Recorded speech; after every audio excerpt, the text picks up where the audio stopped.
Hello and welcome back to The Dive. Technically, still Season 2 of The Dive because we're not into 2019.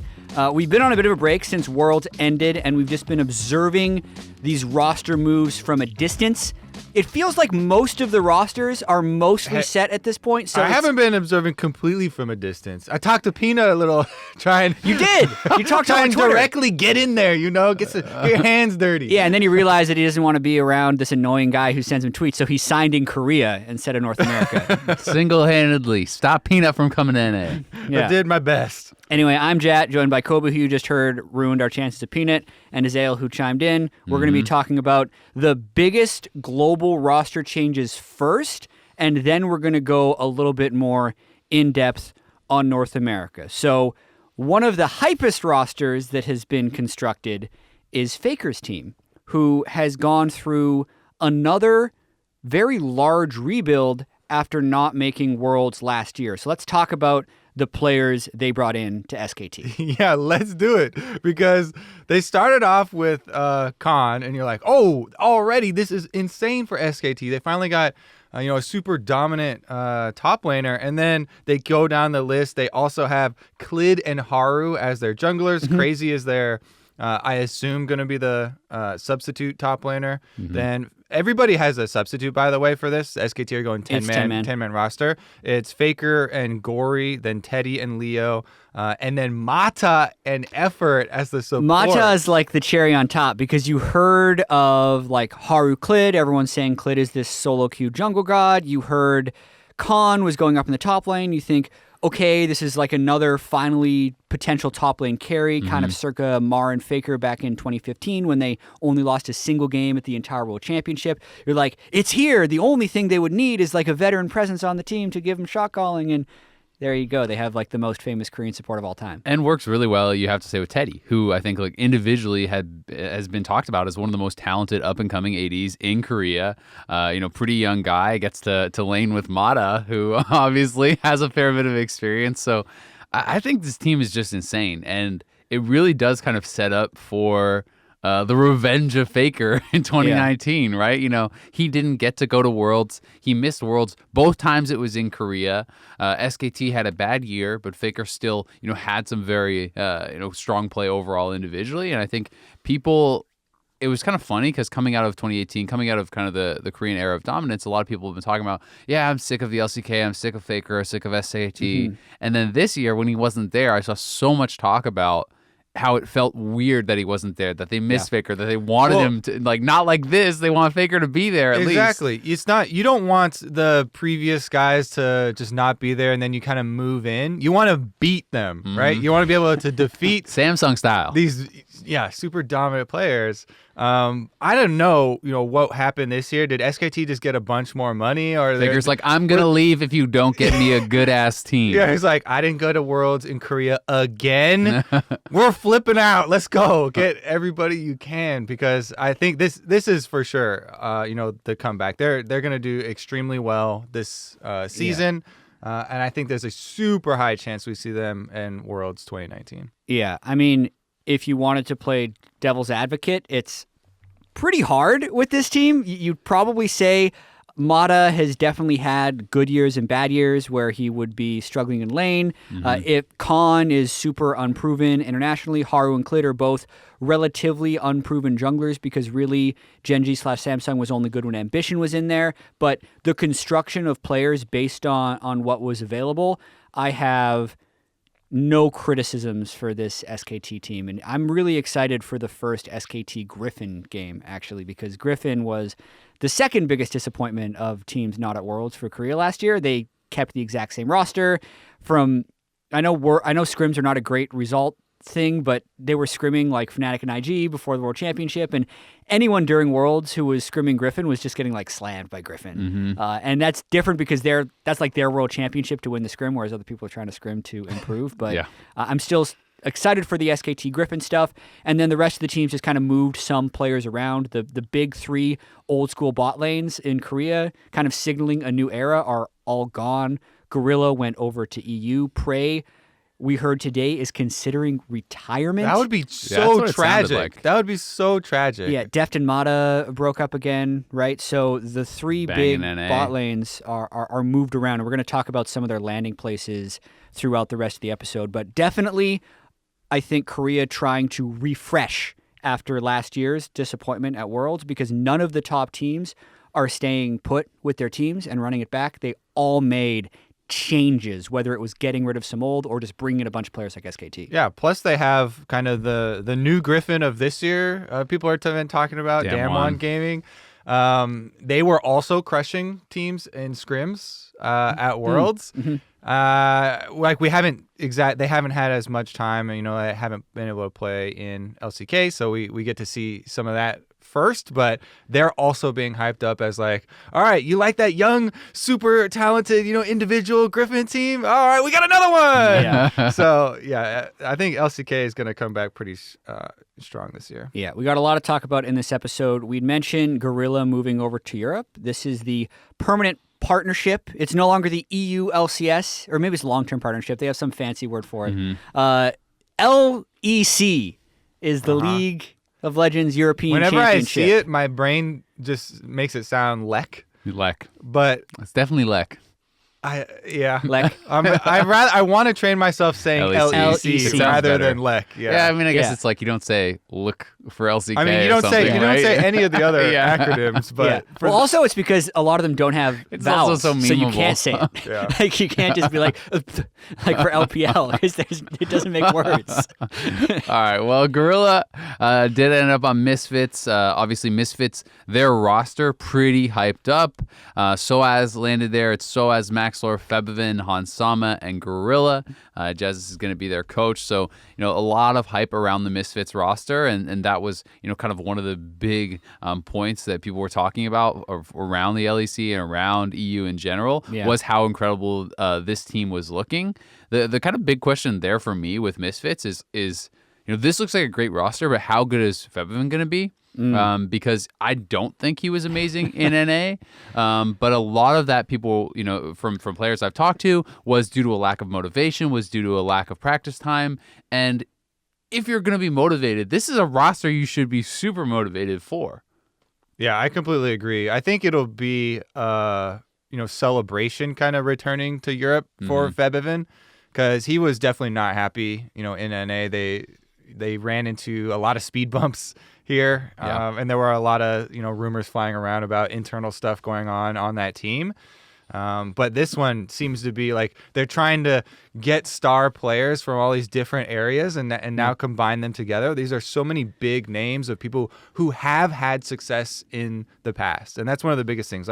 These players have all proven themselves at one point in the past to be super successful. So those are the types of teams you can get super hyped for. But then you're like, well, we'll see if they all work together. I'm pretty sure it's going to work. But what do you guys feel like? Do you feel like there's going to be like some instant synergy there? They all seem like pretty good communicators. I know Gorilla has really good English, and a lot of these other guys are pretty seasoned veterans, so they should be able to talk everything out about how they want to play the game. Yeah, there's I think three horses right out the gate in Europe: Misfits, G2, and Fnatic, that are all like looking to be extremely strong next year as kind of the front runners. And the Misfits team for me really does come down to if those solo lanes perform in a big way, I think they're going to be extremely good, because Soaz should have a lot of motivation with and publicly I think Soaz was very good with the Bwipo-Soaz dynamic when they have two really good top laners on a team. But now that he has his own spot, also he's on a 1-year deal, whereas Febby's on a 3-year deal based on the contract database, and Gorilla's also on a 1-year deal. So both Gorilla and Soaz have a lot of impetus to like make it work right away. But as Azale mentioned, the benefit of the doubt that Febby's getting, he's getting a lot of benefit of the doubt, because he was bad in the end of the NA-LCS summer split. And because of how well he's been in the past, I understand why we're expecting him to be better, especially back on home soil, back in Europe, back with the team where he really feels like he has a lot of talent around him. Should be an environment for him to succeed. But if he's bad again with this team, I feel like you would actually start to call Febby washed up or that he'd be on the tail end of his career. But this is an opportunity for him to succeed and make up for how it ended in NA. Yeah, now you got me thinking that's one possible drawback if a lot of teams are doing this, by the way, getting a lot of older players that have had success in the past. Mm-hmm. If the team doesn't have success, in the new iteration pretty early on, then people can have the opinion like, well, I'm good. So, what's wrong with you guys? Yeah. And everyone turns to the right and looks at their neighbor and they're like, well, wait a second. I already did XX and this and, that sort of stuff can happen. I don't think it's likely to with this one. Yeah. But you touched on another hot spot here that I know we want to get into, the Fnatic G2 stuff. Oh, my God. This was still not 100% confirmed, although it's about as confirmed as it can get with some of the tweets that Perks has sent out about not being in the LEC as a mid laner next year and the Fnatic owner tweeting and then deleting good luck on G2 caps. But the fact that you take the two best mid laners in the region, one of them role swaps. This is some Game of Thrones stuff right here from Carlos. Just back in 2012 when Ocelot Carlos was a mid laner and he was like tired of the meta. He's like, yeah, I'm going to role swap top lane. Like that was the last time to me that a lot of those role swaps were just considered like something you do normally. We've had a few role swaps from usually like AD carry to jungle or mid lane to jungle, but successful role swaps from skill position to other skill position or into like I call mid and what do you say? Wait, about did you just say support is buddy? boosted? So what I will say is I consider so in football, Use your words Let's carefully. see him wiggle his way out of this one. no. I want to just make this definition a thing. In football, they call like wide receiver and running back skill positions because a lot of times you need like more mechanics to play these positions or they're more intensive. You need to be quick sort of thing. I consider the mid lane and AD carry, the damage dealers, the skill positions in League, and then like the jungler and support, the utility or the supportive positions. Really? Even for who carries can and also stuff? carry more. And top is one that needs to be able to flex between the two. Okay. Right? Like you need a lot of versatility to play top lane at the competitive level. But I do consider AD carry and mid two skill positions. So technically you can make that swap, I guess, because if you're going to want to play mages in the bottom lane, you're now free to do that as well as AD carry, and more AD carries have been played in the mid lane lately. But anyway, that's I that's like a tangent. I don't want to get sidetracked too much on this topic, but I like that topic a lot because I feel like that's a little bit living in the past where teams, super good teams used to feel like, oh, yeah, we can hide our worst player on support or something like that. Yeah. But you really notice bad mechanics on supports You do. now. They run the lane. It's early. not that you don't need mechanics, but it's a different type of mechanics. And I think there's a reason that mid laners who are past their prime or AD carries who are not great can be amazing junglers or amazing supports because What are you saying about Kobe? Let's get back to the rosters, I think, because this is gonna be a long debate. Yeah. Anyway, I think the craziest European roster move I think we've ever seen is Caps going to G2 with Perks role swapping to AD carry. I think one of the craziest roster moves just like ever, it feels like, right? It's to take two of the best mid laners in the whole league, if not the two best for sure, who are in their prime. It's not, as you said, you're talking about people who aren't so good anymore and they're role swapping away. These guys were both amazing. This is a Worlds finalist and a Worlds semifinalist. One of them is role swapping. Caps is leaving a Worlds final team after Europe, had not done this in a very long time. Yeah, there's not a lot of Worlds final teams. Yeah, like outside of Korea. It's just crazy, right? Like it seems so nuts, and I do think that if this was 1 year ago, everyone's like, all right, well, they're trolling. Like, this is just stupid, right? But, like, I do kind of think that after last year, seeing how bot lane was, we have seen not only quite a few marksman mid lane, we've seen Varus mid at times, and Lucian mid, and Corki mid, and we've seen all these various ADs, and, Caps even playing Vayne mid, and so on. And we saw a lot of mages and even, champions like Yasuo and Aurelia and so on and so forth showing up in the bottom lane. And then you start to think, okay, well, that actually makes more sense, right? Like you can kind of start to see it come together. It would give them a lot of flexibility, and if Perks really can end up playing both AD and we know he can play all those mages at the highest level, then you almost have a Fnatic-esque situation with Reckless and Bwipo, but in one player. Right? Like, so the potential there, I think, is very great if he can really make it work. But I do think that there is, it is still an if, because the laning phase is very different. Like, yes, he's doing really well in solo queue, but making it work in competitive is a different story. But, the highs, I think, could be incredibly high for this team if it works out. Yeah, and I think the logic of Perkz going bot lane is the fact that he was the best funneler, I feel like, of any team that tried funnel in the world, and that was with Xayah, with Kai'Sa, with Lucian, which at least required him to team fight on AD carries, and then it's the laning and the synergy with support. To me, the coolest part about this is the kind of Machiavellian, overlord Carlos here that's kind of controlling not just the European competition, but this also takes away one of the big players that we heard NA teams were trying to get. Yeah.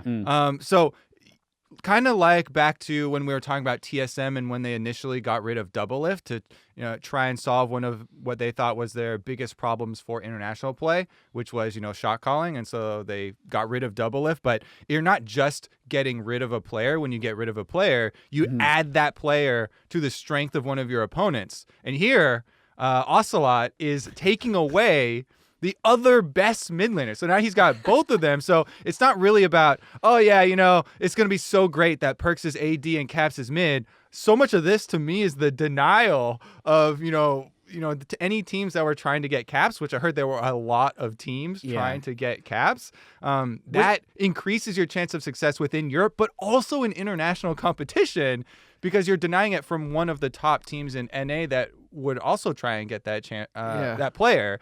Excuse me. I don't know if I agree about the international competition, but I definitely agree in Europe. So the thing is, yes, you're maybe denying it from, like, there's rumors C9 was trying to get Caps and so on. So, but, like, truthfully, if you're looking at it, LPL and LCK, historically have proven that they are the ones that you have to beat if you're talking about, like, winning worlds and stuff, right? Did you watch 2018? Yes, and obviously I just wanted to hit you with that. And the LPL won, and they won 3-0 over Caps, right? So, my point is, it's like, I think you have to truly think that Perkz going to AD is better than what they had before. Because if you don't, I don't think the move makes sense. It's yes, maybe it boosts your chances in Europe, like what you're saying, but this team has to be looking beyond Europe. Right? I mean, like, 100%. Caps doesn't leave a team that was in the World Finals. 100% makes you stronger versus the NA team. If the NA team has Caps that wants Caps, of course, NA team. But I'm saying that, like, realistically, the NA team isn't the one you have to beat to win the World Finals, likely. Right? Sure, but, like, even this, as long as they think Perkz is getting back to the World Finals is going to be pretty. As long as they think Perkz is better than Hjarnan, it's still an upgrade. Yeah, and then there's the bonus. That's what I'm saying. Of it has denying to be Caps, that upgrade because Caps was the #1 free agent in the West across NA or EU. I think that's a safe statement. Probably, I feel like every NA team should have been acquiring about Caps. At least ask the question, like, do you want to come here? Like, what would it cost? And then you try to figure out the details. So the fact that rumor was so early in the free agency process too, that, like, man, Perkz going to AD, just be like, yep, I'm done with mid lane, bring in Caps. Yeah, you don't have to be the team in the finals that you have to be at the end of the year at Worlds for it to make the point. But I just mean, like, from the point of view of Caps, Caps, the most extreme of extremes that you can take. But he was there, right? Caps is supposed to find the best situation for Caps. Yeah, so it's if I'm Caps, I was just in the World Finals. I'm not thinking, oh yeah, if I join G2, then I can win EU real easy, right? Like, I feel like his sights should be set on the absolute most extreme because he was there, right? And I know a lot of Fnatic guys thought they could have won it, that they just played bad on the day, that they were, exhausted, they were worn down, that sort of thing. So to me, it's like, it has to be about, like, the move to make sense has to be, this gives me a better chance against the absolute best in the world, against, if you have to play against this SKT roster or whatever, right? So that's the only lens I'm looking at it through.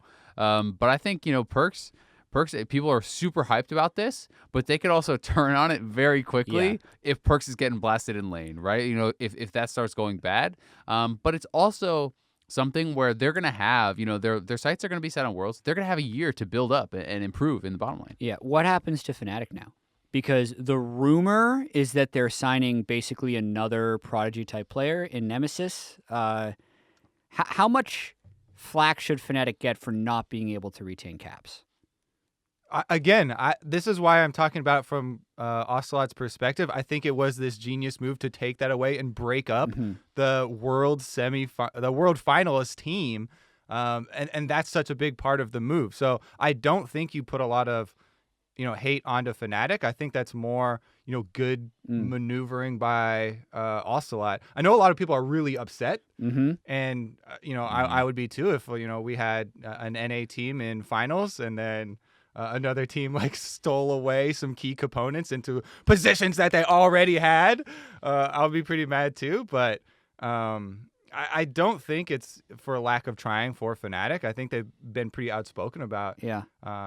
They tried pretty heavily to keep their squad together, and those guys all been pretty positive. So I think it's just better maneuvering from G2's side. And it looks like Ocelot's sitting on the Iron Throne. I also saw a statement, from Fnatic that they were spending much more money on their league team, in 2019 than they did in 2018. So I don't know if that meant their facilities, their coaching. I don't know where exactly the investment was going. But they were very clear that, hey, we are not pulling back from league. We're doubling down here just because this one roster move didn't work out. And you say you would have been upset if an NA team was in the finals and it happened. I mean, well, Cloud9 wasn't in the finals, but they kind of had basically the same thing happen to them, right?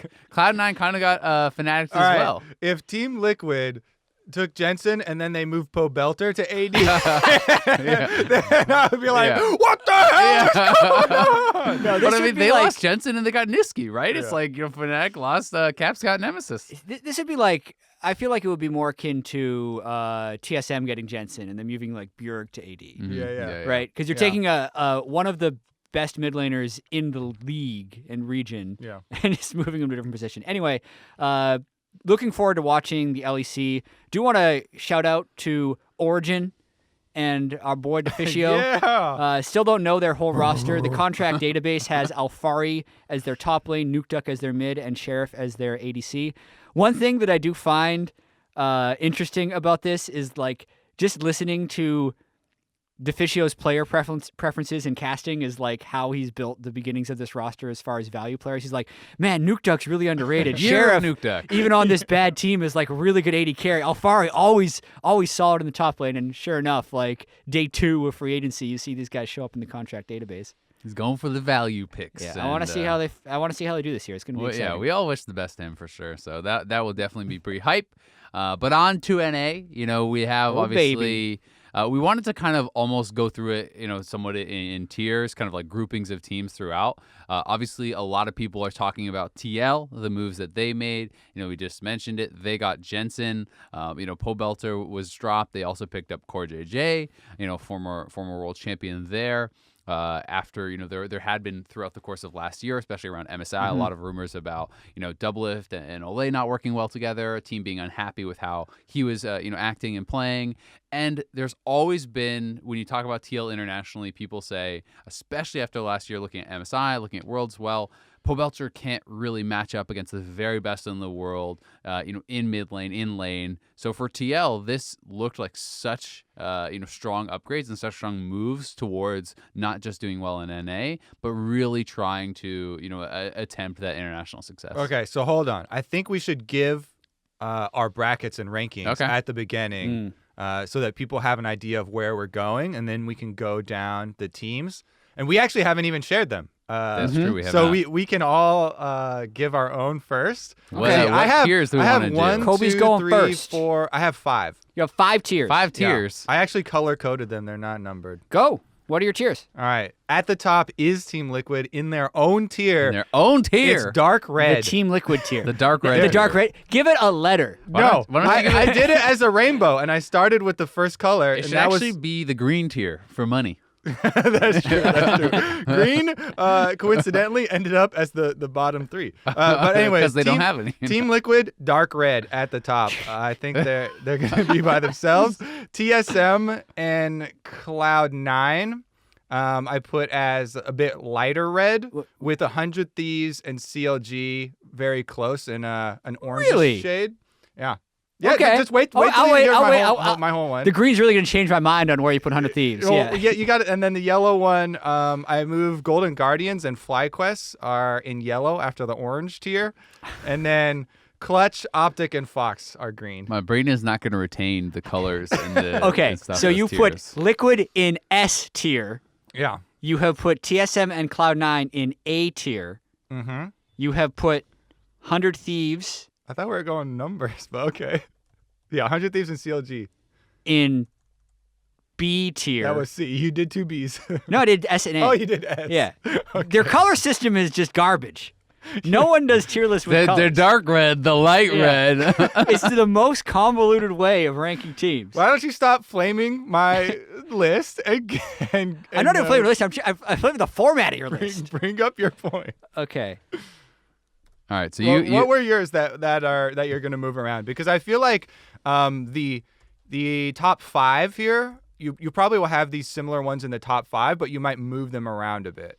Yeah, I mean, I was kind of looking at it through the lens of teams I think could potentially be like championship contenders, right? Yeah. Teams at the top, and we don't all have all the same tier systems. We probably should have thought about that first. But I was kind of looking at it like teams that I think could actually win the title as TL, potentially TSM, 100 Thieves, those sorts of teams kind of as perhaps my top 3 that had a chance to kind of win the title in spring. Okay. I think C9, CLG I have kind of right around there a little bit below perhaps, and then below that I do think it becomes a bit of a jumble. Some of these teams haven't actually fully completed all their rosters. But Golden Guardians, I think for me, Golden Guardians and FlyQuest would probably be like the next kind of little grouping. Mm-hmm. And then Clutch and Echo Fox, I don't really have a tremendous amount of hope for, and Optic as well. Without knowing the finalized roster there, those are the teams that I kind of have the least faith in so far. Well, at least we haven't found alignment because I feel like I agree that TL should be number 1. I think the reasons for that are they took Pobelter and Ole, which were their 2 most underappreciated, performing positions, and they found on paper upgrades in both positions. Mm-hmm. Now, whether or not Jensen and Doublelift coexist well is yet to be seen, right? The Let's synergy talk between about Doublelift that. and supports is interesting, but I think on paper they are clear upgrades. Yeah, let's talk about that because that is one of the first things that people bring up is like, oh, too many resources for both Jensen and Doublelift. I don't think it's a resource thing. I think it would be a personality issue. I think it's. Oh, really? Okay. If there's a problem. First, let's tackle the resource thing because I think teams should have at least 2 carries. So I don't know what this. Oh, we don't have enough resources to go around for 2 carries type of deal is. A lot of times in mid game, you switch your AD carry into the mid lane to clear waves and have your mid laner split pushing on a side wave or something like that. So I think there's going to be plenty to go around. The one argument maybe would be jungle presence early. If you want to talk about, where is he spending his time? And we've already seen so many times over and over how Impact is very happy to play a tank and, just lane, on his lonesome there in the top side. So Smithy could focus in the kind of bottom triangle with Jensen and Doublelift. So I think that the team is going to work together pretty well. What's your personality conflict that you see? So I could foresee an issue where the environment of like a Doublelift team might not jive with Jensen. C9 has typically, and I'm not, obviously inside the team houses to know this exactly, but C9 typically has been more of a laid-back, like meme-style team where they're trying to lower the pressure so the players can perform on stage. Whereas, but they focus on motivation so much last split. they wanted to motivate academy. him, sure. And Doublelift, I feel like, creates high-pressure environments. And some people thrive in high-pressure environments. Some people do not thrive in high-pressure environments. So whether or not that type of dynamic between Jensen and Doublelift works, where if Jensen isn't playing enough solo queue and Doublelift tells him to play more solo queue, or they're disagreeing about a move like, you need to be roaming down bottom lane, and Jensen doesn't think so, like, is he going to be willing to opt into the 30-minute argument with Doublelift to decide who is right? Or is he just going to say Doublelift is right and then be unhappy about it later? Yeah. Because those are the types of things that could break a team through the long term, and I just don't know if that's going to work. I think like you both have really good points. Like I do fully agree that resource wise this should work, especially tank. You have a tank top laner essentially. You have generally a low resource jungler in Smithy. He's not like a farm heavy guy. There's enough farm on the map for both of them. I think it is totally down to how the team works together. I don't necessarily foresee issues about like motivation or anything like that, because I think having talked a fair bit to Jensen, he's extremely motivated to kind of like prove himself. He has very much always wanted to be the guy in NA, and I think he's been living in kind of the Bjergsen shadow for a long time. And certainly has an opportunity to win an NA championship, which he's never done, to separate himself. And I think this team is going to be very driven to do that. It'll be interesting. Double F talked about after Worlds how he felt like he'd criticized his teammates too much about little things and maybe had the wrong attitude about that sort of stuff. So to see if he will be able to learn from that, if the team will be able to evolve, because on paper, like pure skill based, I think this team should be insanely good. You took the team that won back-to-back championships 3-0 3-0 last year, and you made them better in 2 roles. Like this team, if they play to their potential, should smash North America. So it comes down to purely, can you get along? Can you get on the same page? Even if it's like, personality wise, they're all happy and go lucky and everything's great, you have to still be committed to playing the same style. You have to be committed to playing for the team.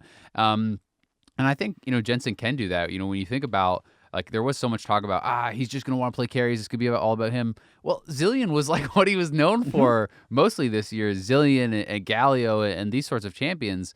I think it just gives the team more flexibility. But, if this team is playing up to expectation, I think they should crush the league. Yeah, I'm super excited to see Core JJ and Doublelift, actually, because Doublelift has gone through a lot of supports. Core JJ is a world champion. And that kind of demands, a certain respect and kind of dynamic to playing with one of these players, right?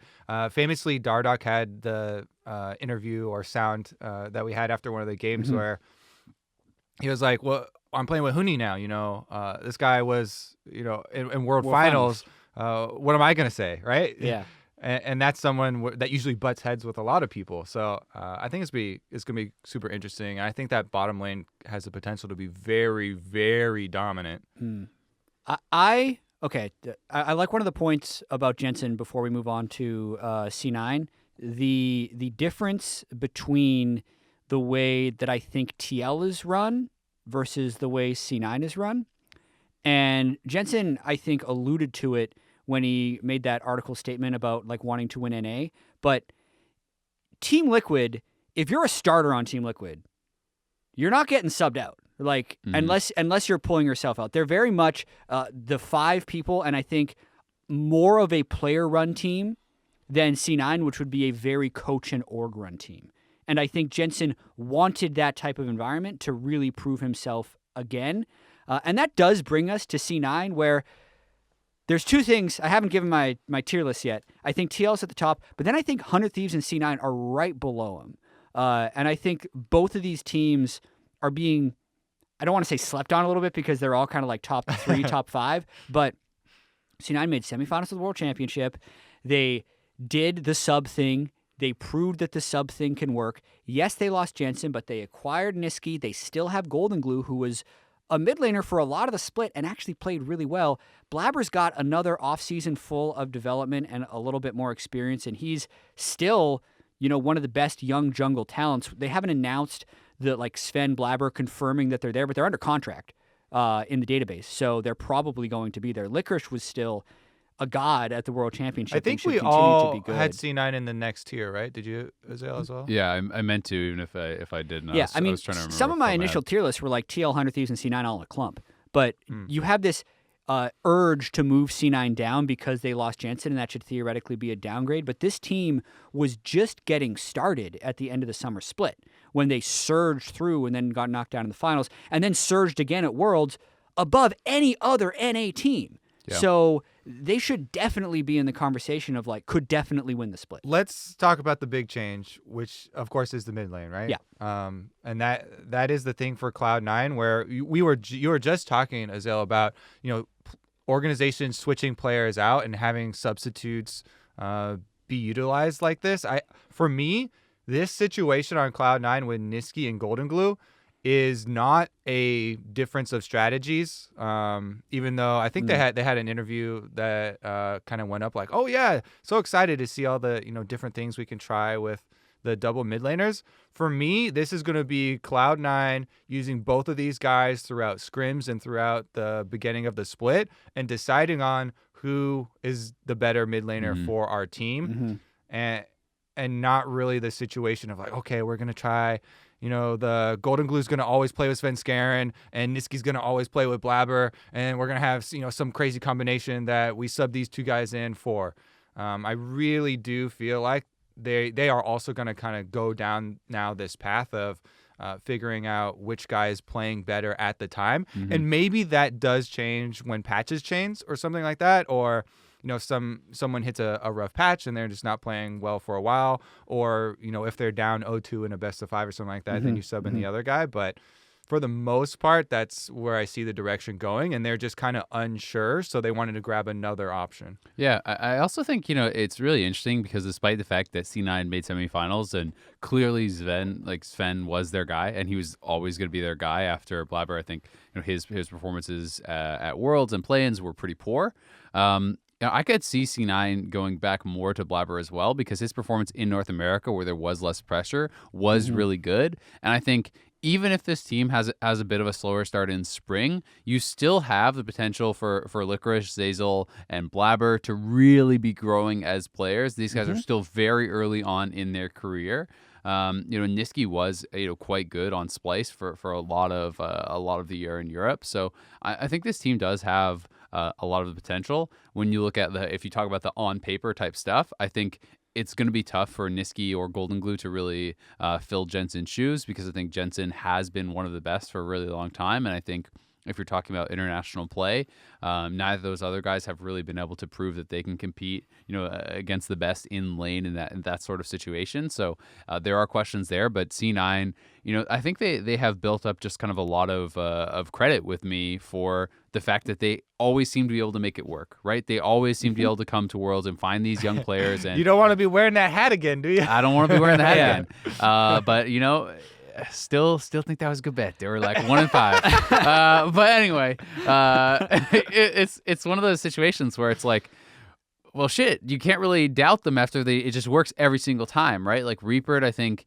is such a good coach. Jack and Reaper together, obviously, you mentioned it earlier, TL maybe the more player-run team. This very clearly is run by the org, by the coach. And those guys have a system that has worked incredibly well for them. So I have a lot of faith that even if it doesn't work right away in spring, that this team could, with that constant improvement of Blabber and Zazel and Licorice, again, be right there going into Worlds, looking like a team that could be at the top. Yeah, I think I'm right there with you, but I definitely think they would rather have held on to Jensen if, a lot of Team Liquid money or something didn't change his mind. Yeah, I agree. And I mean, there's a lot of teams where it's like, I had heard rumors that it was like, okay, you were letting X person go with the intention of getting Y person, and that didn't work, right? Like I had heard a lot of rumors that Cloud9 was really trying to get Caps. And if they thought, hey, Caps is really going to be a great fit for our team, as I can't remember, one of you was mentioning, probably everyone was thinking that, right? Everyone's probably inquiring. Figure it out. So if that really was true, and we probably will never know, but there was a lot of rumors about it, they may have been thinking, all right, well, we're going to lose Jensen, but we're going to have Caps. And then Caps is like, ooh, sorry, I'm going to G2. And then it's like, well, okay, So it's not that this is like a bad roster, but certainly, on paper, you would definitely rather have had Caps than Niski. You would probably rather have kept Jensen. But this is a situation that they ended in, and this is a team that has made it work time and time again. Yeah. All right, I looked at your color code list again, Kobe. Your dark red was TL, then you had TSM and Cloud9 in your light red. And you had 100 Thieves in orange? I have 100 Thieves probably second, if we're going to use numbers, like behind TL and like neck and neck with C9, because they were second last split. If you think about just in NA, they were the number 2 seed at Worlds after finishing second and fourth. Then they've switched out the Cody Sun Ricard thing for Bang, and, thing. and I think Huhi should be an upgrade to Ryu with the types of performances he was putting out. So unless we feel like these other teams have taken like leaps to get above them, why are they not still second? Yeah, I think that other teams have taken leaps. Honestly, and I think TSM is one of those teams. So that's the differentiation with the red. Now, jungle is a big question mark for me. I was watching For TSM? For both those teams. Yeah, for both of them. Because I really like Anda. He's still kind of young, and I'm probably biased because I was just watching a bunch of the in-house scrims, and I happened to tune into ones that weren't good. That was some unlucky games. Did you tune into the? I think it was Aframo went like 6-0 or 1 something. in 10 it's actually Grig funny because and 0 in 10 yeah, Smoothie one. the You saw that one? Nocturne Grid. Yeah. I was watching that too.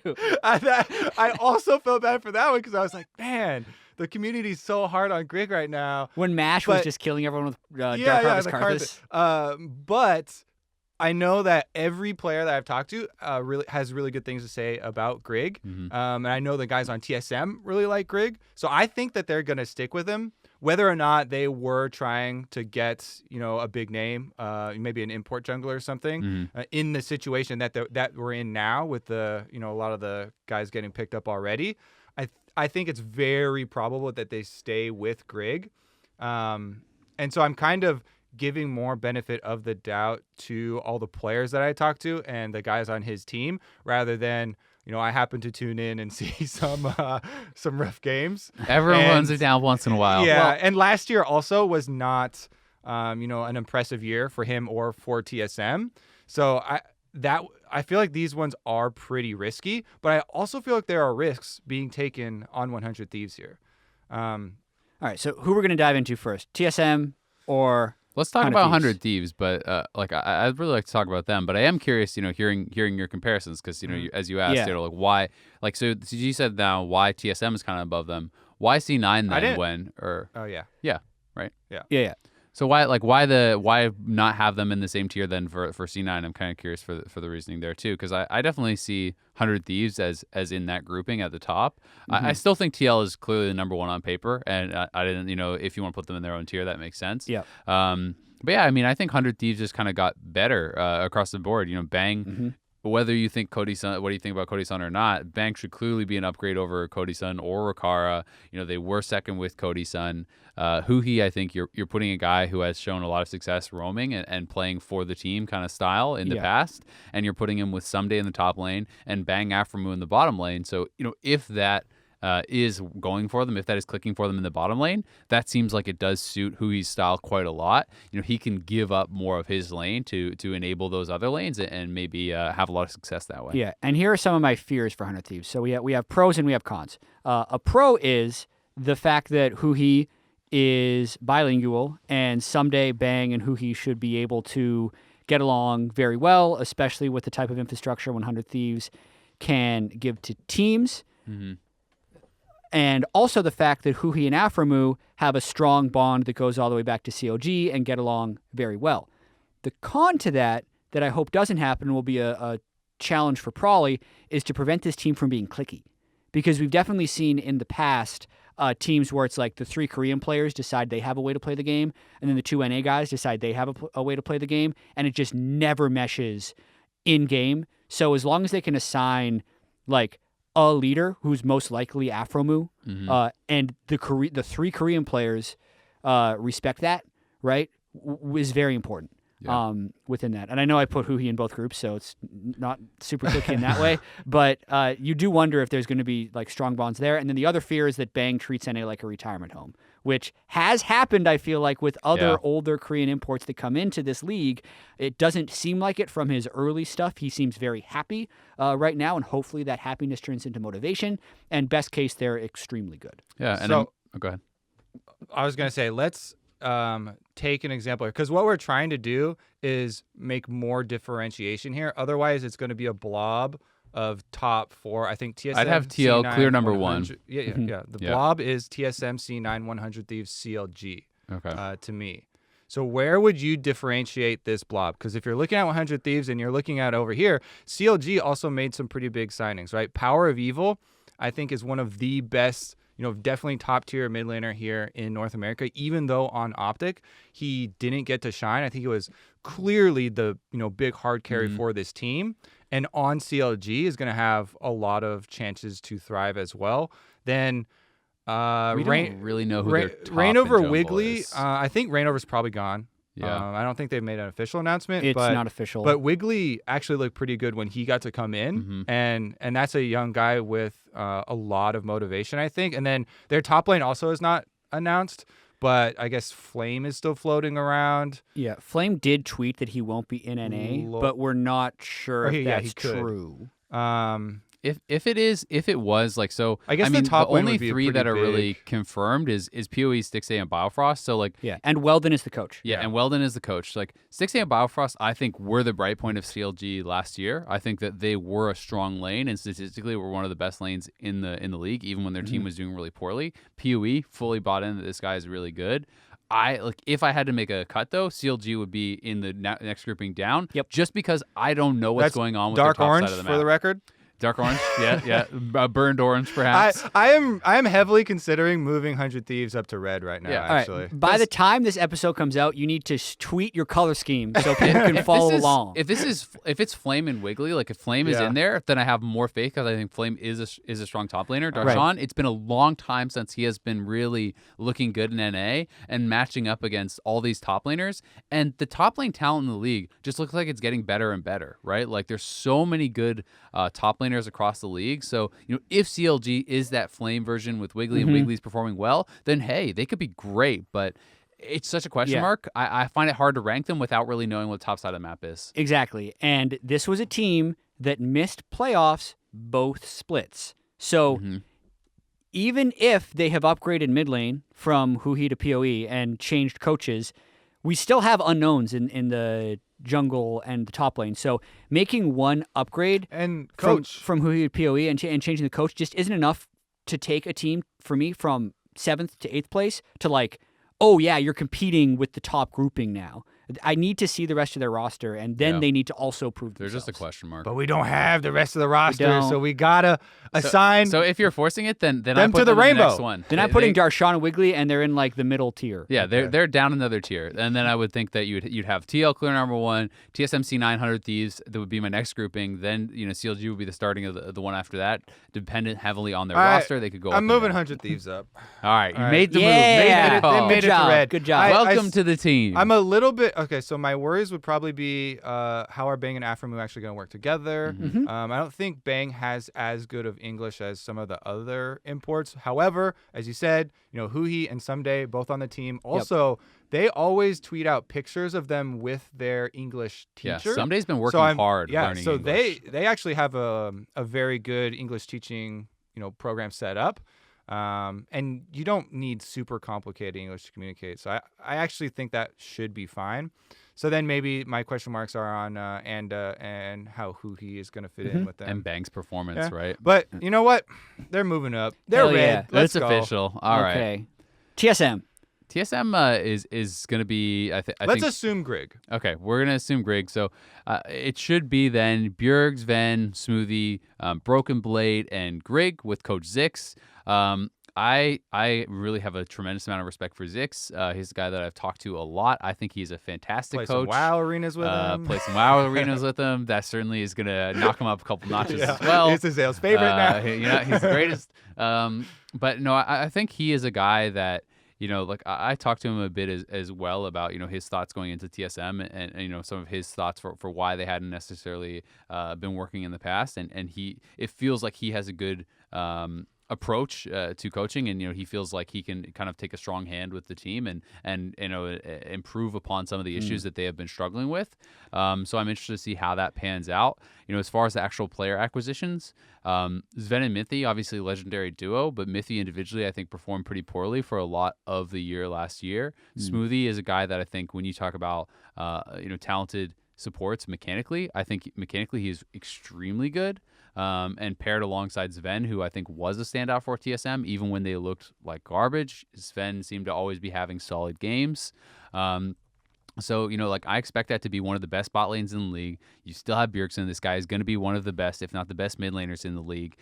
Broken Blade, I am really excited about purely off of talking to some other people. This is not a guy I really knew much about of You anything. watched that YouTube highlight I video? did watch the YouTube Watch the highlights. montage. Search Broken Blade montage. I did So- watch the highlights, but the highlights didn't get me as hyped as talking to some different people who were like, "This guy is insane. He's TF played, but he's even better." He's like, like people are hyping him up pretty heavily in the scene. Talking to some different players who and coaches who have watched him or played with him or these sorts of things. So I'm pretty excited to see some new talent coming in with him, and also to see an import from somewhere other than the LCK, I think is also nice because I think that, while you talk about some people treating NA as their retirement home from the LCK, I don't think that's going to be the case at all with a guy like this who, going to NA is more of a chance to have, improved amount of, kind of infrastructure. I was talking about that on Twitter. Tierwolf, actually, one of the pro players tweeted to me and he said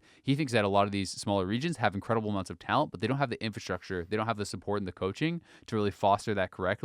So, this is an opportunity for Broken Blade to come to TSM, to have that infrastructure and support and coaching staff, and kind of show if he can shine. So do you want to cite your sources, or do you they want to remain anonymous? Because I actually talked to Freeze, and he was cool with talking about it on the dive, because he played with him in the TCL. Okay. Yeah, he was on the team for I think actually maybe 2 splits even, and he was very confident in him. He said that he was already considered like top 5 top lane in EU, like overall, just as young as he is. And he specifically had examples of like, we were playing X Scrim, and our team decided to focus on bottom lane away from top side, and it's pretty rare for rookies, especially rookies that people know as like Aurelia, Akali, YouTube montage, outplay, play around me type of stuff, to be able to play that and have a good attitude about it.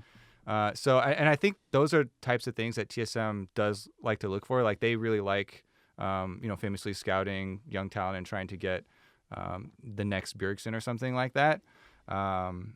If Broken Blade has such good, work ethic and he's open-minded about, different ways to play the game, I'm actually very hyped to see what he's going to be able to accomplish here.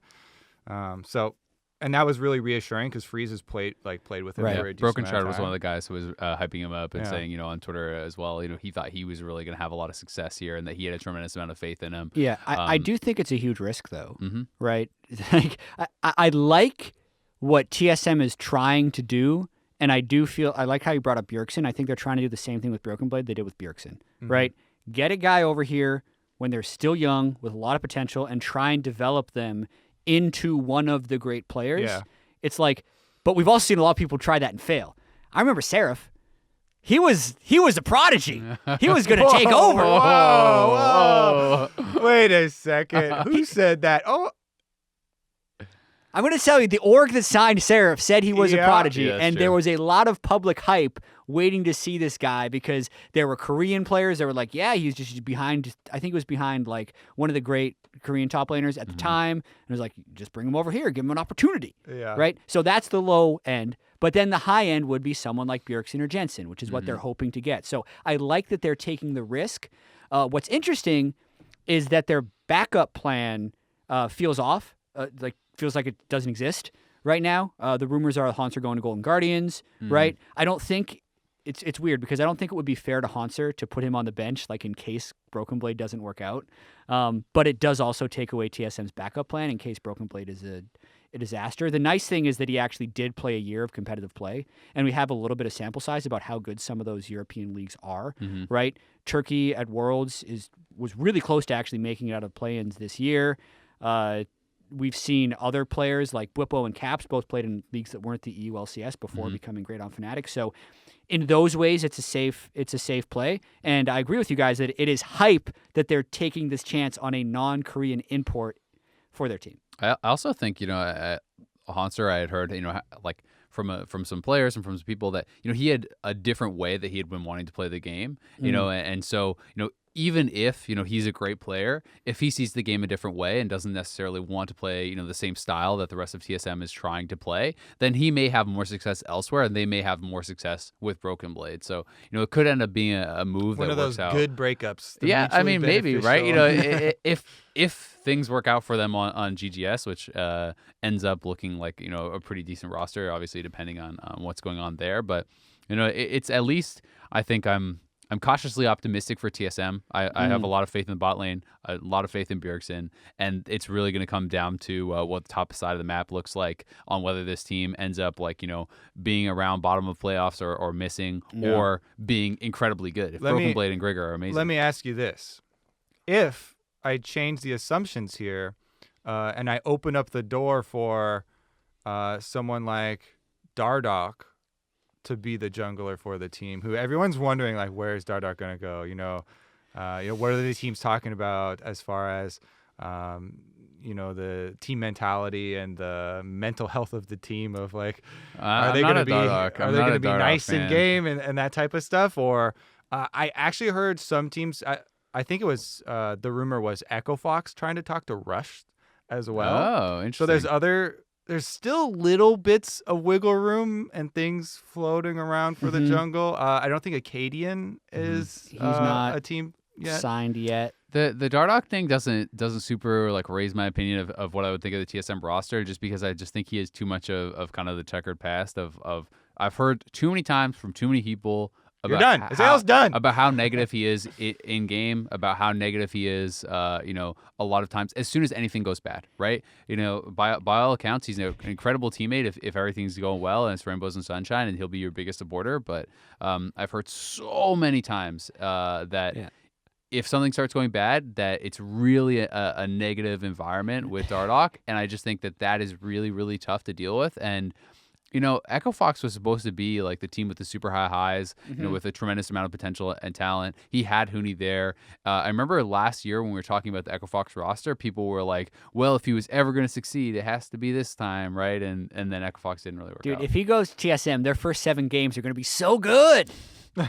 And then they'll lose one. I would actually rather have Grig than Dardoch as well. I don't think Grig is amazing. I think he's had a hard time. Top solo queue, at least. I think he's had a hard time transitioning his solo queue success to the competitive patch. But I think that was because TSM had really broken systems as far as how they wanted to play the game as a team. And hopefully they can find some level of alignment, even though they still have loud voices. Bjerg is a loud voice. Smoothie is a loud voice. Zix is a loud voice. Who knows how strong Broken Blade's voice is, right? And Grig just has to kind of manage those expectations, because just based off like mechanics and reads and knowledge of jungle champions, like Grig is up there. You don't get 100 LP above everyone else in any solo queue by accident. Like, he does have talent. And we've seen, like, when you think about CLG, one of the things that I always felt was one of their biggest strengths was their early game planning and the pathing of their junglers and the ability for them to be able to make level 1 plays and early game routes that were fantastic. They always seem to struggle past that, which I think, like, and maybe this is falsely attributing some of that success to Zix, but I had always felt that Zix had a pretty big hand in a lot of that. And you can't pre-coach the game past a certain point. It's like past a certain point, the game is just off the rails, and it's never going to be exactly fitting into the box of what you were talking about before, and that's kind of up to the players. But I do think Zix is someone that could help Grig have more success in the early game, have more of his own kind of style and voice in the team, and that is part of the reason that I would also kind of rather just see them stick with Grig or someone like Acadian, someone with that kind of more positive attitude. I think could work better for the team. All right, let's talk about CLG then, because I think they're next up in the orange tier here. Well, I already kind of You're sticking to these colors. kind of touched on CLG, how we know most of their roster. We know three-fifths of their roster. We think it's going to be Wiggly. What we know looks really good to me. Yeah. PoE, Stixxay, Biofrost. That seems like a good bottom triangle of the map. And while they did bring in Weldon, who has had very good effects on a lot of teams' mentality and the mental health that we're talking about for the squads, both in practice as well as in the game.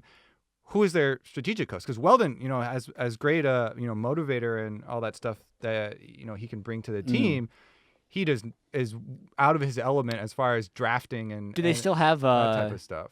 Plop? I think his name's Plop, right? The guy that was Zix's number 2 like all these years. Do they still he have was him? the academy head coach, right? Yeah. No. Matt check. was Exogen. Matt was the academy coach. I'm not sure yet. The Weldon thing is actually a big question mark for me. That could really work out, or it could really kind of fall flat on its face. I don't know exactly how good his game knowledge and his drafting knowledge and all that sort of thing. If he really does have that, then maybe he ends up being the complete package, the guy that can handle both, kind of the in-game stuff as well as, a lot of the mental side of the game, as we know that he is very experienced with. But that is like a big question mark, and I kind of was pretty surprised that CLG got rid of Zix. That to me felt like they're like, well, we got to do something. We sucked this year, and they kind of got rid of him. But Weldon, I think, is a big question mark, and I really have a tremendous amount of faith, I think, in, as you said, the bottom 3 there in mid lane and bot lane. But top lane is a question mark. Coach is a big question mark for me. So a lot remains to be seen. But I think 6A and Biofrost have the potential to be one of the best, if not the best bottom lanes in the league. Like, their laning was really good last year, and those guys were really good last year. Having a dominant mid laner not only helps them as far as pulling pressure away from them towards PoE, but also helps PoE, who we know everyone was always talking about how he had a 1v9 on his team. If his bottom lane is pushing, if his bottom lane is being dominant, there's this push and pull where if you're trying to camp PoE, well, maybe bottom lane is losing a tower. If you're trying to camp bottom lane, well, maybe PoE is killing people mid lane, right? And I think those two guys really kind of can enable each other more. So I think that is certainly a promising few acquisitions for CLG. Yeah. So I think that kind of covers the expected top half of the NALCS. We're an hour in. As far as the bottom half, that's where more unknowns are happening, right? Optic has announced Meteos and Crown, but the rest of their roster is still a big question mark. Dokla's still under contract. Echo Fox has Apollo and Hakuho. Clutch has Huni. Seb Park went on Hotline League and talked about how he's put together a high variance team, which makes sense in the fact that like maybe it could blow up, but if all those players play to their max potential, maybe they could be pretty good. The Golden Guardians roster, Haunter contracts, Froggen, definitely Ole, is a big improvement from last year. Yeah. What I kind of want to do with these bottom 5 teams, including FlyQuest, who signed Pobelter, was the announcement that they made as well, and Viper from Team Liquid Academy, who has the best chance of jumping out of what we've just labeled as a clump of the other 5 teams and jumping into the top 5 or a potentially elite team? I'd say Golden Guardians. I actually think, when you're looking at the individuals on that team, the biggest question mark for me is probably Froggen. I think Anero is a good coach that they've picked up. And it's not fully confirmed. This isn't in the database. This is based off a Jacob Wolf article. Exactly. So this is the assumptions we're making, but Deftly was really actually quite solid. I know Freak is a guy who had a tremendous amount of faith in Deftly and felt that he had been doing extremely well despite the fact that his team was doing really poorly, oftentimes across the map. Contracts and Deftly, I would say, were the 2 brightest spots for Golden Guardians. Last year, and that's a team that obviously got back-to-back 10th. Ole, I think, is certainly an upgrade alongside Deftly. So if Deftly is to be believed as this really strong laner, you give him a stronger support. That's looking really good. Haunter has been strong in NA for quite a long time. The biggest question mark for me is Froggen. He was absent for all of 2018, and prior to that, he was pretty up or down. I always had kind of seen him within NA at least, as a guy who played very much for himself, maximizing farm, trying to, make sure his game was going the best, not always sacrificing for the team. But how he performs, I think, really is going to dictate a lot of what goes on for this team, because I think this is a team that has easily a playoffs upside. And maybe even kind of like a semifinals level team or whatever if Froggen's really playing well. I mean, yeah, if Froggen is 2014 Froggen, yep, I could see that happening. My team actually that I would guess could go higher would be Clutch. And most of that high variance team. Almost all of this is because of Huni. He had a bad summer split, but he has been so good in the past, and then the fact that they've kept Lyra, as far as we know, is really telling to me, because we'd always hear from Lyra and Febby that they didn't agree on the way to play the game. Lyra wanted to play super aggressive, invading a bunch, fighting early, and Febby generally wanted to scale for late game. So I think when the World Championship happens, and it turns out everyone actually is playing super up-tempo and going for fights all the time, maybe Clutch goes, maybe we should not just kick Lyra for looking awful in the summer split, and maybe let's just give him another split and kind of unlock him to go as aggressive as possible. And they signed an entire team that wants to do that. They signed Piglet, who only wants to push up and dominate lane, Huni, who only wants to push up and dominate lane. And I do understand that that's not how League works, really. You can't just have everyone play aggressive because the jungler can't be anywhere. But in NA, I think this team could get a lot of wins playing that way, which would move them out of the bottom half for me. I know Piglet also is a big fan of Lyra. I've heard him, say in interviews that he thought Lyra was excellent. It was really, really good. So, these are some guys. How do you think Piglet himself is going to do, though? Because I don't have in his mind, he's going to be amazing. Yeah, according to his interviews, he's still the best AD in the world. But he's going to have a support to blame. So, I think that Piglet. So Piglet has shown at least that he could have good laning and stuff when he was back on TL and whatnot, but he's so hit or miss, and I feel like way more miss than hit over the last couple of years, and I don't have a tremendous amount of faith in Piglet anymore, and that's kind of why when I'm thinking about so Huni, I am all on board that Huni could really do well.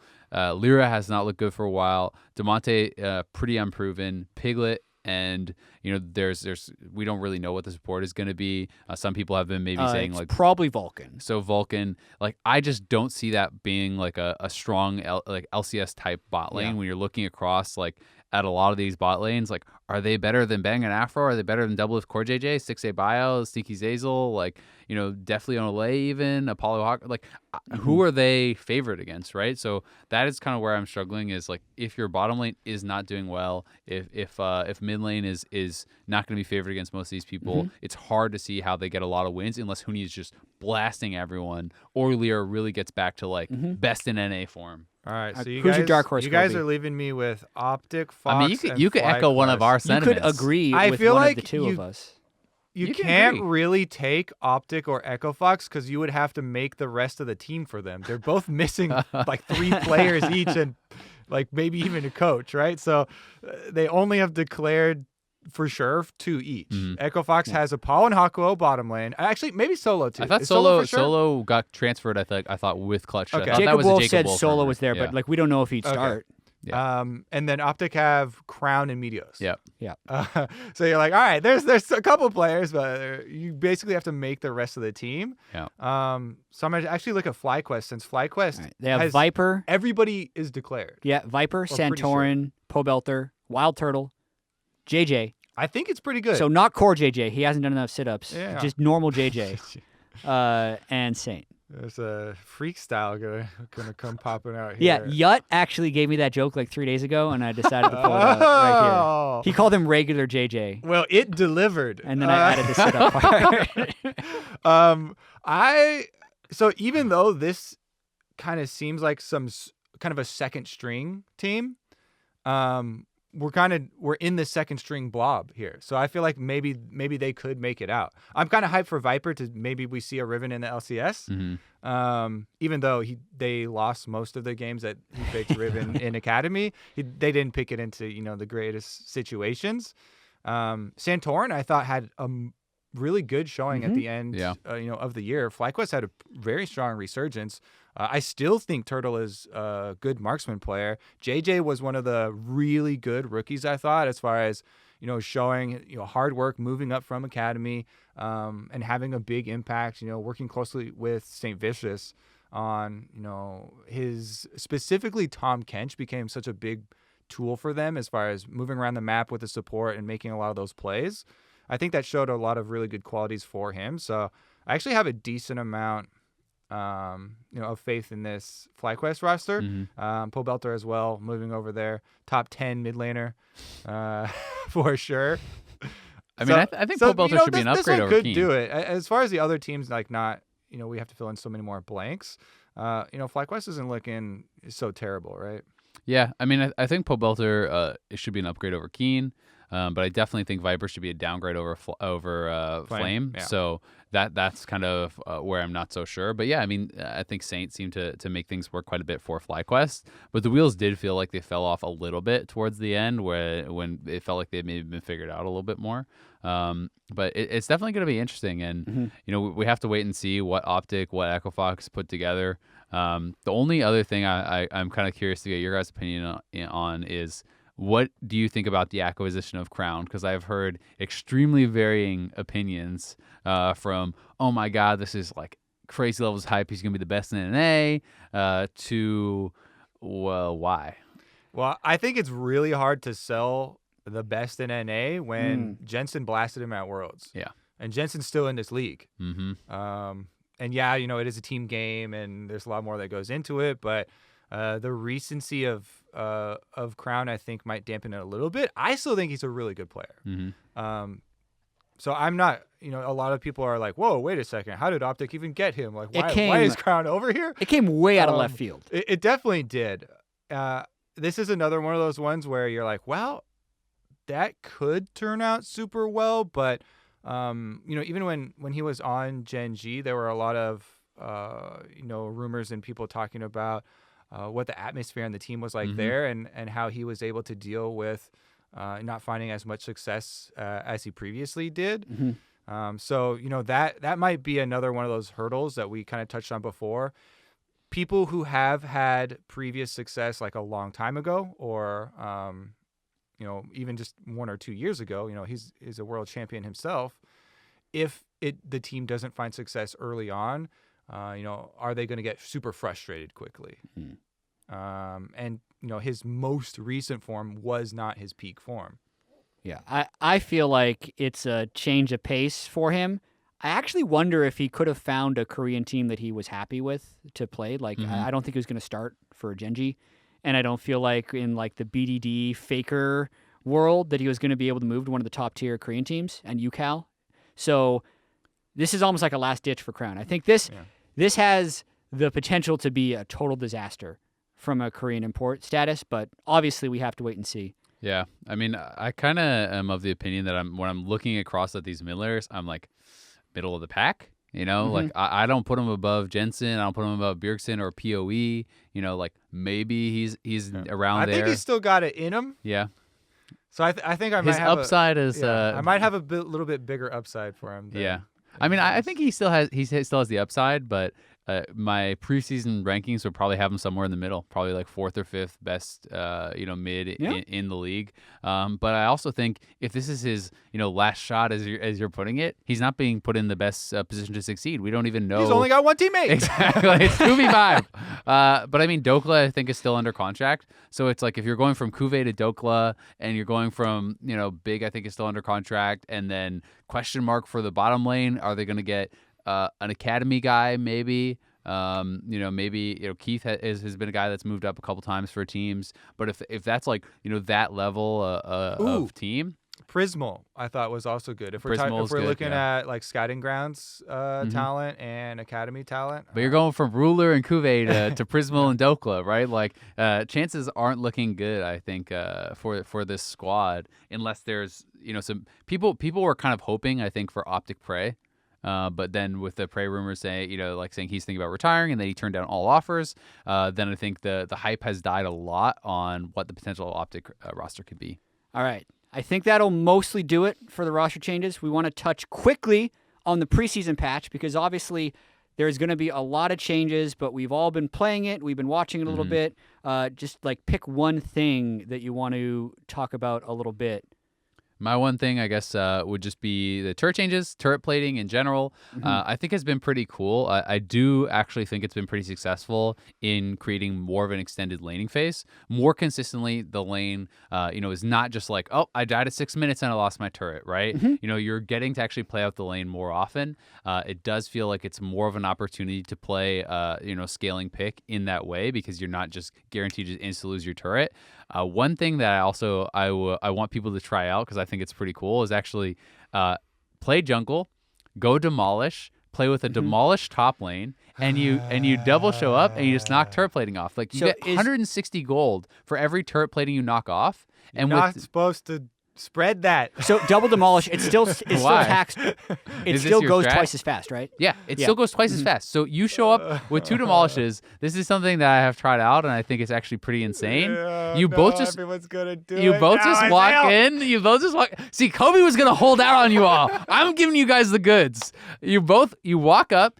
It can be like a crap gank. It doesn't even have to be good. You just like kind of like hook shot in there. They walk away, and they both just walk up to the turret, and you hit it, and you knock the turret plating off.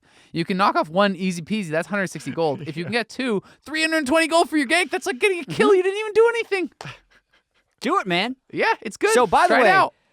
I just want to. We've explained it before on the show, but for those who are curious, the normal demolish goes ding, ding, ding, ding, ding. Like it takes. All right, it doesn't make that sense. It takes like 5 it takes like 5 seconds to go off. If you have 2 people with demolish, Twice as fast. the timer's twice. You got 3 people with demolish, 3 times as fast. Thrice as fast. Thrice as fast. So, even though the turret plating gets like almost exponentially harder after you break a plate if more people are there, having 2 or 3 demolishes and showing up at a turret is going to get like 1 or 2 plates, and it's going to be within seconds that you're able to proc those demolishes. So, stacking demolish is OP. I almost feel like they're just going to change it so it's not at some point. But I like turret plating as well. Just You're actually just mining money off these turrets when you take crazy. demolish. I was hoping that they were just gonna, not mention it, and then they're gonna put a change in or something. Why? Because Kobe wants to get challenger. It's like a month and a half until the season starts. Like they reset all of. That's true. But his Masters. LP. Like, why do you care? Okay. The other one that's kind of up there with that is Dark Harvest. And yes, everyone's been talking about it. I'm pretty sure the bounce team has heard that loud and clear. They already have changes. Nerves. Yeah, they already have changes on the PBE right now, I think. Where it's getting super duper nerfed. So even though everyone's been talking about it, yes, it does a lot of damage. It has turned the bottom lane especially into this crazy, just constant trading. Both supports always have Dark Harvest. I've seen even a decent amount of AD carries taking Dark Harvest, and all the bottom lanes are just trying to get someone to 50%, and then boom, you're dead. Yep. And junglers have been, visiting that more frequently because of that.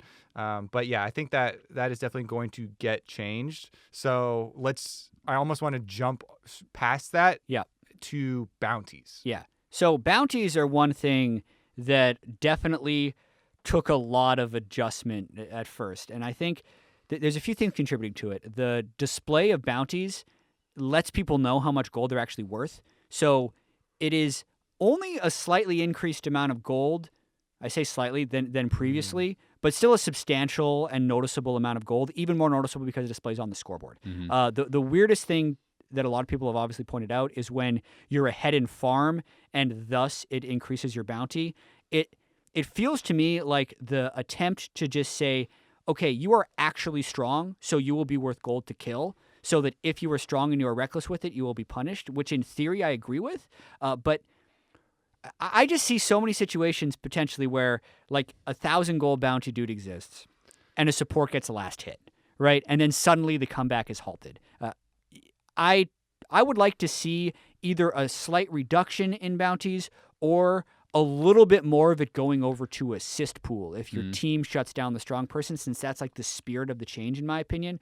But it is actually super jarring to me, and I'm actually still not sure if I like it. So for me, it's also very different for solo queue compared to what I think pro play, how the effect of these bounties is going to be on pro play. And for solo queue, there's 2 ways to look at it. And the most frustrating way is, okay, I'm on the winning team, and I specifically, I'm a jungler. I camped for, my mid lane or something. My Zed is got 1,000 gold bounty. He's been killing everybody. Our early game, we're crushing. I'm like, trolls it away. All right, this game is in the bag. This game is not in the bag. Let me tell you, this game is far from in the bag. And that is one of the frustrating things kind of just about the way that, our game exists is it is a team game, and one of the most frustrating things in solo queue, where you have much less organization compared to pro play, is if somebody on your team makes one big mistake, and you're like, oh no, now they're gonna do Baron or something like that. Now it's, if your person that you camp for and you got ahead and you put so much work for like 15 minutes into the game, that guy feeds his 1,000 gold bounty over to even someone who's been super far behind.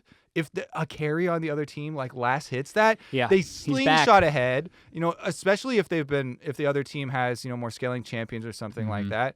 That feels super bad. But then on the other side, when I'm losing games, I literally every time there's a forfeit now, I say no. And I'm like, look at those gold bounties on the scoreboard, guys. We can come back. Like, I have come back from, like, I never lose faith now. I'm always like, oh, you know what? I'm never surrendering. We're always going to have a chance. Everybody just run at this guy and, maybe we cash in and get a bunch of gold. And I have had some crazy comebacks. So I've been on both sides and I'm not quite sure, where I am going to stand. They're probably going to have some more tweaks. There's definitely some high highs and some low lows, as you're saying, because I've been on the team where, my Zed or whoever it was roams bottom lane with his 1,000 gold bounty and tries to 1v2 dive a Vayne who's already doing well and gives him 1k gold, and you're like, well, I guess we lose now. And then on the other side, I've had the other team with multiple 1k bounties try to do Baron, get wiped, and we get the Baron, and we're just like, well, we just got like 5,000 gold. I guess we.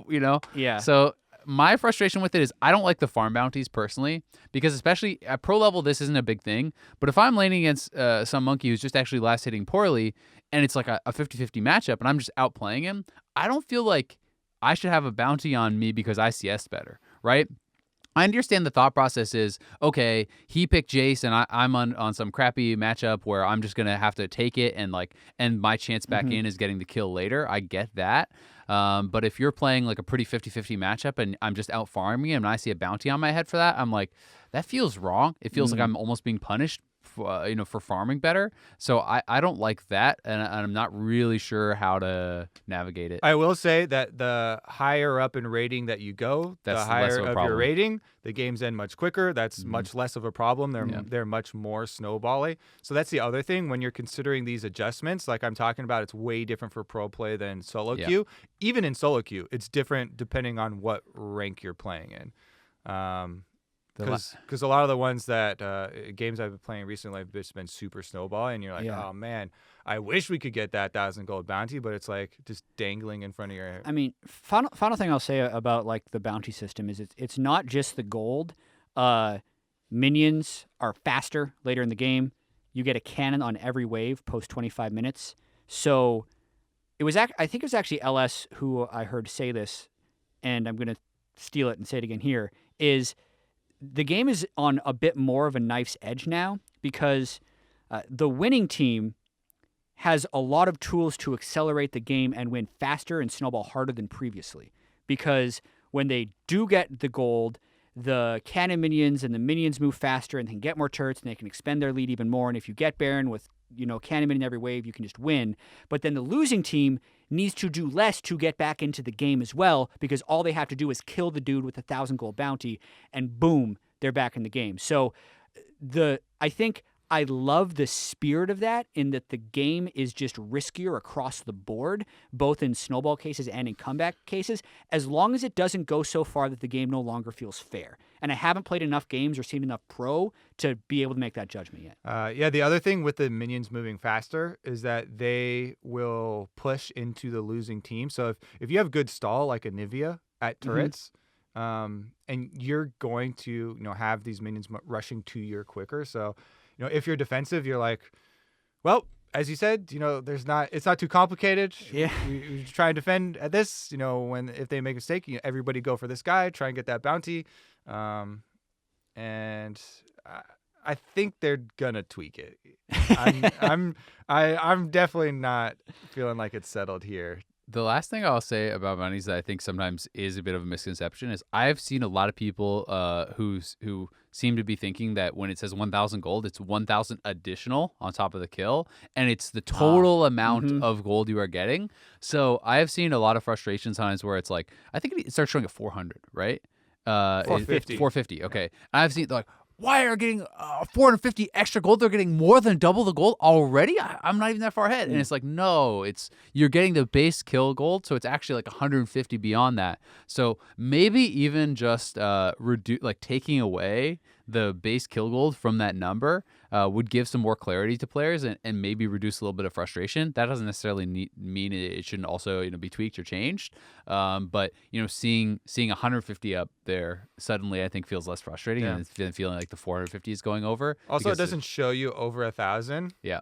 It just stays. Yeah, Well, it's because it doesn't go over 1,000. It's not that it doesn't show. It does. It does go So over 1,000. the bounty exists over 1,000, but you're only getting 1,000 gold on Yeah. kill, Yeah, and but the 750 will carry over to the next. My kill. point I'm making is when if I'm legendary or something, I want to see like giant ass numbers. He wants to see I wanna see, 17 million gold. Because basically the scoreboard now is like, this guy's good, that guy's bad, this guy's good. Like you have Yeah. a real thing to show. Like it's like a badge of honor. You got a 2,000 gold bounty on you. You You're know what I'd like? Yeah, That's I me. better play real safe now. I want I'm gonna be in the well. You guys finish. I want to see every bounty on the scoreboard. So when a dude's feeding and he's worth 150, I want to see that. Yeah. Like the space is there.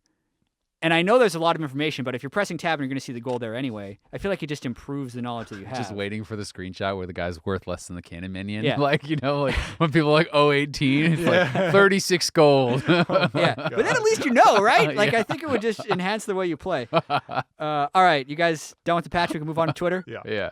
All right, I got a few. Since it is post-Worlds and we haven't done an episode there, I like this hypothetical question from Daniel Lee at Kim Chikorita. Hypothetical. 2014 Samsung White versus 2018 IG. For the 2018 Worlds Finals, who wins? So much of Samsung White was All these hypotheticals are tricky so much when of you go Samsung through White years. was their hold on vision control and Mhm. the jungle and support working together. So I'm honestly gonna take IG. Mhm.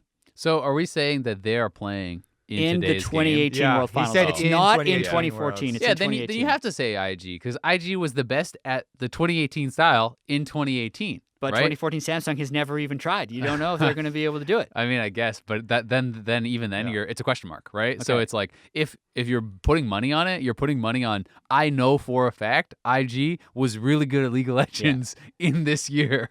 Yeah, and I think the Shy versus Looper is going to go to the Shy, right? Yeah. Rookie versus 2014 Pawn is going to be pretty close, right? Def Mata versus Jackie Badland might actually go to Samsung White anyway, but I'm still Dandy's a going to beast. I'm still going to favor IG because I also feel like the skill creep is pretty extreme. Yeah. The stuff that was impressive in 2014 is done in like Plat Plus now in some mechanical instances.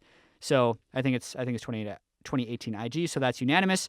All right, Maxime Delisle, what do you think is the most underrated roster move? So we did a lot of roster moves, but what's the most underrated?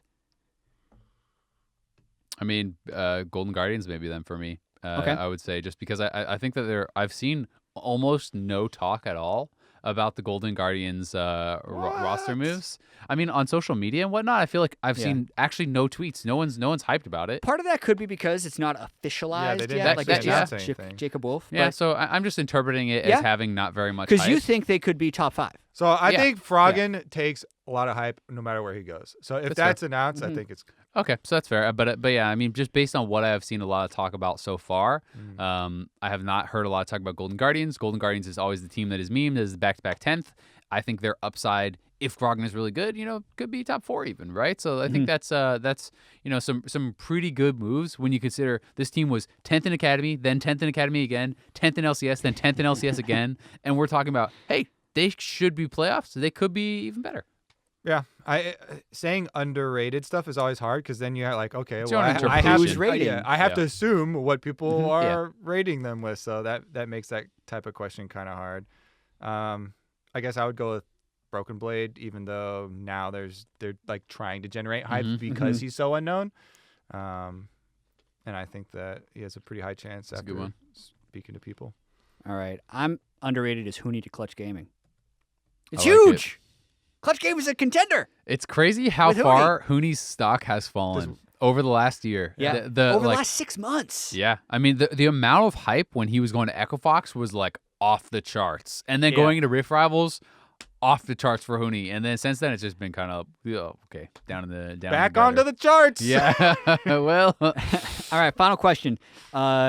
Which NA team is taking the biggest risks in terms of roster moves so far? And then, if you want, which team's playing it the safest? Optic doesn't have a team. That seems pretty risky There to me. are. Yeah, I was gonna say there are a lot of risks. I think The biggest. The biggest risks are the old players that have big names from past successes, right? How long can you live on doing really well 1 year ago, 2 years ago, 3 years ago? Like, how long does that last? Mm-hmm. And there's just that's all over all of the roster moves. So you're not going to pick the riskiest, the biggest risk? I mean, he 'Cause there's basically just also- said crown and frog him There's without also saying like them. monetary risk. You guys go but through them, yeah. I think the biggest risk is Perks moving to AD carry. Oh yeah, If you're gonna, That's a better. you're you've gonna won. spend- You have won. Congratulations. also, I didn't answer the question because he said NA, but I just wanted to broaden it because well, okay. You didn't Yeah. win, but you win in my heart. you both said I win, so that We counts. gave right? you the win before we realized. Before we realized that you lost. Do you got one, Azale? I mean, Crown and Meteos? I actually think Optic is kind of jokingly a pretty big risk. I would also say C9. Losing Jensen and not getting another big mid laner there. And while C9 stock is certainly extremely high right now, if this team has one bad split, people are probably right back to being mad at Jack again. I'm going Hooney. As the biggest risk, yeah. Yeah. I mean, he's probably not cheap as Yeah, well. exactly. Because Yeah. it's a huge Yeah. investment to get him. I feel like probably still. Yeah.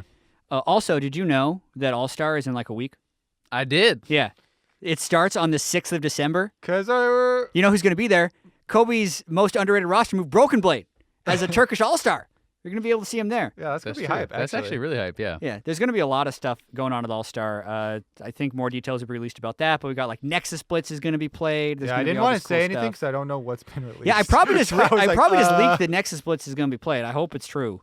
I'm excited for Nexus Blitz to come We're back. gonna be next there. patch. It'll be cool. Yeah, because that is going to do it for this off-season episode of The Dive. You can watch us on All-Star. We will be coming back for one more show this year. It will be our very last show of the year, the 12th of December. Keep an eye out for that. And until then, just go to Reddit, press F5 on new, and wait for the roster moves to be updated. Or just go to the mega thread, which is live discussion. Did which also we has everything. decide for our last show? Is it going to be like special awards and Year review, baby. Year in review. All right, so We're we keeping are. it broad. If there's anything you want us to hit, let us know on Twitter. Thank you very much for all the questions. You can tweet at me, Riot Isaiah, Riot Kobe, Riot Jet. You can hashtag the dive LOL. Let us know what you think we should talk about in the year review. That's going to do it. See you then. I'll see you guys then.